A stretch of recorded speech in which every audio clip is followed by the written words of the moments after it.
പേരൊന്ന് പറയാം. അവരേത് സമുദായത്തിലേക്കാണ് പോയത്? ആ സമുദായത്തിനെ തിരിച്ചു കൊണ്ടുവരാനുണ്ടായ കാരണം എന്ത്? ഏത് സമുദായമായിരുന്നു മോശക്കാരായി പോയത്?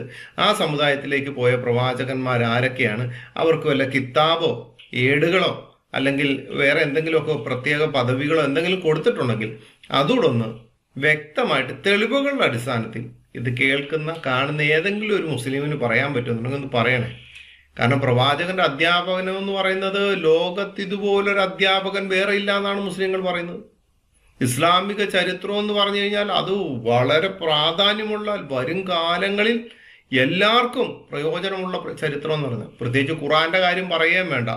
സകല ഗ്രന്ഥങ്ങൾ അള്ളാഹുവിന്റെ കഴിവുകേട് കാരണം അള്ളാഹു ഇറക്കിയിരിക്കുന്ന പല ഗ്രന്ഥങ്ങളും തിരുത്തി ആര്? ഭൂമിയിലുള്ള മനുഷ്യർ. അതുകൊണ്ട് ഈ ഖുറാൻ എന്ന് പറയുന്നത് ഏറ്റവും വലിയ ഗ്രന്ഥമാണ് എന്നൂടെ നിങ്ങൾ വെച്ചങ്ങോട്ട് താങ്ങുമ്പോൾ ഈ നേർക്ക് നേർ പറഞ്ഞ